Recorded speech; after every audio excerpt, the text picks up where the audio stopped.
solo roto por las voces de sus visitantes, dista mucho del rumor urbano que emanaba de aquella imponente ciudad que llegó a ser Teotihuacán, la ciudad de los dioses.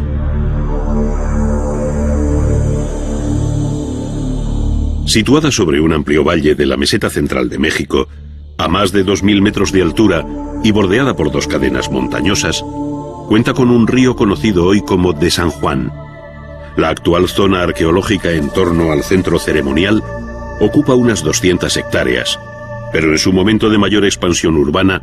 la ciudad debió alcanzar las 1500 hectáreas, una de las mayores ciudades del continente americano antes de la llegada de los españoles. Su población se calcula en 150.000 habitantes,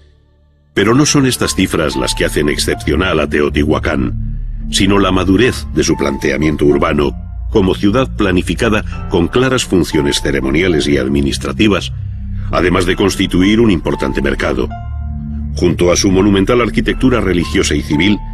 Teotihuacán cuenta también con magníficos palacios y ordenados barrios de artesanos y agricultores, es decir, una verdadera ciudad en el sentido moderno del término. El conjunto de Teotihuacán está dominado tanto sobre el plano como en su realidad tridimensional por las pirámides de la Luna y el Sol, vinculadas ambas a la gran calle de los muertos. A esta verdadera espina dorsal de Teotihuacán se incorporan otros elementos tan singulares como la ciudadela o templo de Quetzalcóatl, la gran plaza llamada del Mercado, además de otras plazas y palacios como el de Quetzalpapalotl, pirámides menores y finalmente en segunda línea, la más modesta pero no por ello menos ordenada, Ciudad de los Vivos.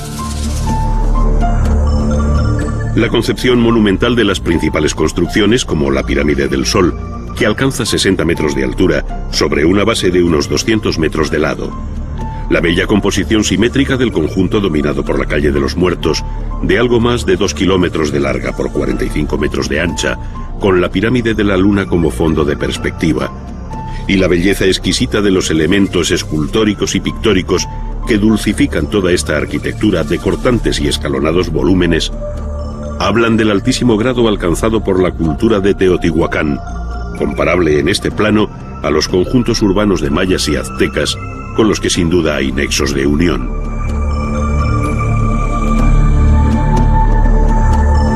Parece seguro que los resortes de este fenómeno urbano radican en que aquí recibieron un culto muy especial tanto Quetzalcóatl, el dios de la vida representado como una serpiente emplumada, como Tlaloc, el dios de la lluvia, al que se figura como una máscara con varios círculos en los ojos, tal y como aparecen ambos en la pirámide de Quetzalcóatl.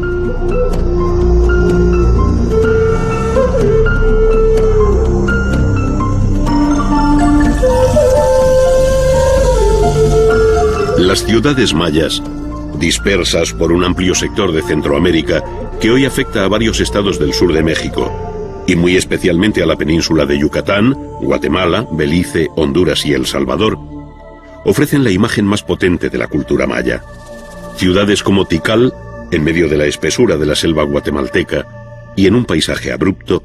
hacen sobresalir por encima de la masa arbórea de los bosques los edificios más importantes de su sobrecogedor centro ceremonial y administrativo. Este se compone de varias acrópolis con amplias plazas, esbeltísimas pirámides, templos escalonadas, plataformas, conjuntos gemelos, palacios, juegos de pelota, mercados y baños, todo ello construido básicamente entre los siglos III y IX de nuestra era, cuando Tikal, como recuerda Leopoldo Castedo, era mayor que París, y nada había en esta ciudad que pudiera compararse, por ejemplo, con la pirámide del jaguar gigante.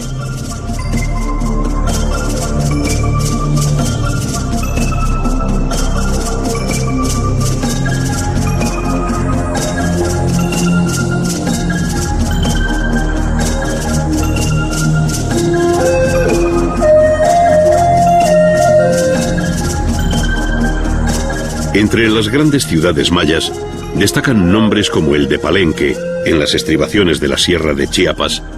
con varias construcciones como la llamada del Palacio, sobre una terraza artificial y sótanos interiores, en el que sobresale una singular torre de vigilancia de varios pisos y las originales cubiertas en talud que, a modo de mansarda, esconden pesadas bóvedas de piedra en su interior, muy características de la arquitectura maya. Con este procedimiento se cubren todos los templos de Palenque, como el del Conde, levantado también bajo Pacal, que reinó aquí entre el año 615 y 683 de nuestra era. Aquellas bóvedas, llamadas falsas, por su procedimiento constructivo a base de aproximación de hiladas, solían estar decoradas con pinturas al fresco, como aún conserva el conocido Templo de las Pinturas en Bonampak. En ellas y en varios registros se recogen escenas ceremoniales y bélicas que permiten recuperar la vida que en otro momento se agitó en torno a estos solitarios edificios. Tanto la pintura interior como la que exteriormente matizaba en otro tiempo los relieves de los templos y palacios hacen más atractiva si cabe la arquitectura maya, que en casos como la ciudad de Uxmal, al norte del Yucatán, desarrolló grandes frisos recubriendo buena parte de las fachadas, entre ellas la del Palacio del Gobernador, datado entre los siglos VIII y IX de nuestra era. La civilización maya comenzó a extinguirse hacia el año 1000, viviendo desde entonces hasta la llegada de los españoles bajo el dominio de otros pueblos procedentes del centro y norte de México, como los toltecas. Mayas y toltecas dieron lugar a un brillante periodo artístico coincidente en el tiempo con lo que en el Viejo Mundo se denomina románico y primer arte gótico, que tiene como referencia principal la ciudad de Chichén Itzá hasta el año 1250, en que se abandona. De aquí emanan algunas de las imágenes más sorprendentes de la arquitectura precolombina, como la pirámide del castillo, con clara influencia de Teotihuacán, muy diferente al templo de los jaguares, que evidencia su origen maya.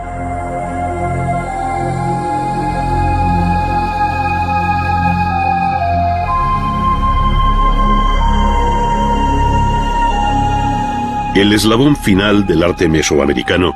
pertenece por entero al pueblo azteca, que tuvo su capital en Tenochtitlán, fundada en 1345 sobre el lago de Texcoco y conquistada por Hernán Cortés en 1520. Sobre ella se construiría la actual Ciudad de México.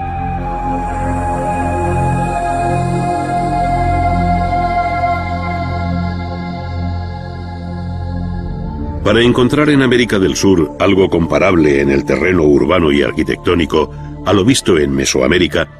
hay que trasladarse hasta la región de los Andes centrales, donde surgirá el gran imperio inca. No obstante, varias culturas preincaicas, ya en Chavín de Huántar, en Tiwanaco, en la orilla boliviana del lago Titicaca, en Chanchán, capital del reino de Chimor,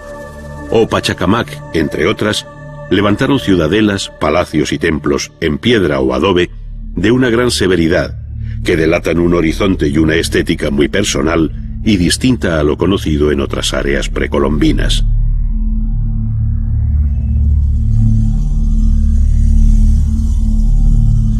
Sin embargo, fue con el imperio inca, o Tahuantinsuyo, que partiendo del valle peruano de Cuzco, llegó a dominar el altiplano y costa del Pacífico, desde el sur de Colombia hasta el centro de Chile, cuando se construyeron las obras más colosales con una técnica que todavía sorprende, entre otras cosas, por su perfección en el ajustado encaje de los elementos pétreos.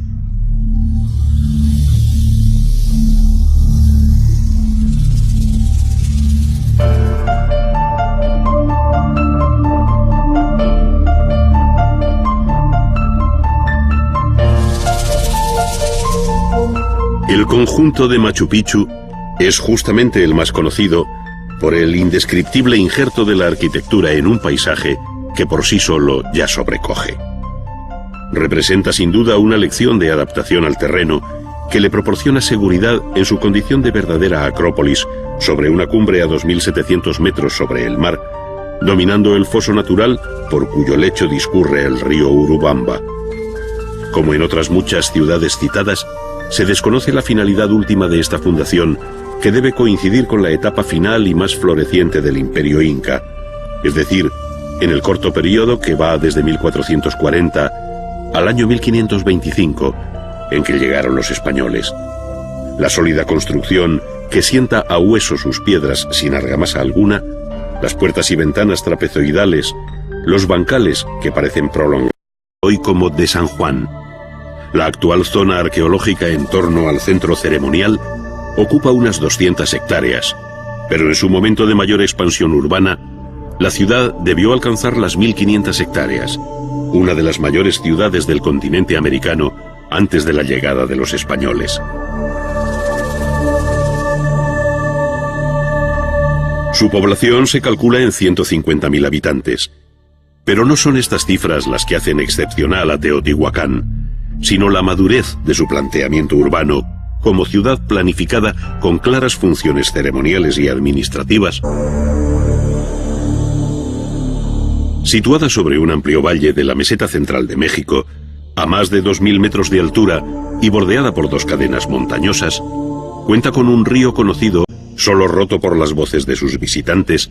dista mucho del rumor urbano que emanaba de aquella imponente ciudad que llegó a ser Teotihuacán, la ciudad de los dioses.